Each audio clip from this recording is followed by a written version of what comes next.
అందరికీ నమస్కారం. ఇప్పుడే అందిన వార్త. తెలుగు టాప్ డాన్స్ మాస్టర్ పై రేప్ కేసు నమోదు. ఈ విషయాలన్నీ తెలుసుకునే ముందు వీడియోని పూర్తిగా చూడండి, అప్పుడే మీకు పూర్తిగా అర్థమవుతుంది. అదే విధంగా చాలా మంది సబ్స్క్రైబ్ చేసుకోకుండా వీడియోని చూస్తున్నారు, దయచేసి సబ్స్క్రైబ్ చేసుకోండి. సబ్స్క్రైబ్ చేసుకోవడం వల్ల నేను చేసే ప్రతి వీడియో అప్డేట్ మీకు ముందుగానే నోటిఫికేషన్ రూపంలో వస్తుంది. అదే విధంగా లైక్ చేయడం మర్చిపోతున్నారు, దయచేసి లైక్ చేయండి. లైక్ చేయడం వల్ల ఇటువంటి ఇంపార్టెంట్ ఇన్ఫర్మేషన్ చాలా మందికి రీచ్ చేసిన వాళ్ళు అవుతాం. ఇక లేట్ చేయకుండా వీడియోలోకి వెళ్ళిపోదాం.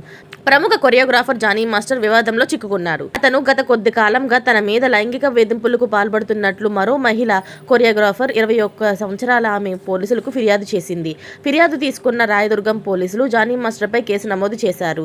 చెన్నై, ముంబై, హైదరాబాద్లో సహా వివిధ నగరాల్లో అవుట్ రోడ్ షూటింగ్స్ చేస్తున్నప్పుడు, అలాగే నర్సింగ్లోని తన నివాసంలో కూడా జానీ తనపై అనేక సార్లు లైంగిక వేధింపులకు పాల్పడ్డారని సదరు మహిళ కొరియోగ్రాఫర్ ఫిర్యాదులో పేర్కొంది. ఆమె ఫిర్యాదు మేరకు రాయదుర్గం పోలీసులు 0 ఎఫ్ఐఆర్ను నమోదు చేశారు.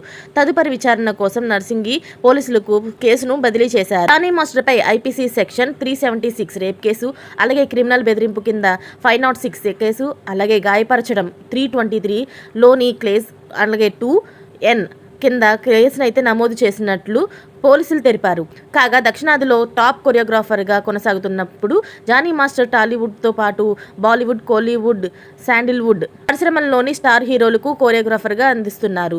ఇక పవన్ కళ్యాణ్కు వీరాభిమాని అయిన జానీ మాస్టర్ అయిన ఏపీ ఎన్నికలకు ముందు జనసేన పార్టీలో చేరారు. ఆ పార్టీ తరపున పలు చోట్ల విస్తృత ప్రచారం కూడా నిర్వహించారు. జానీ మాస్టర్పై గతంలోనూ ఓ కేసు ఉంది.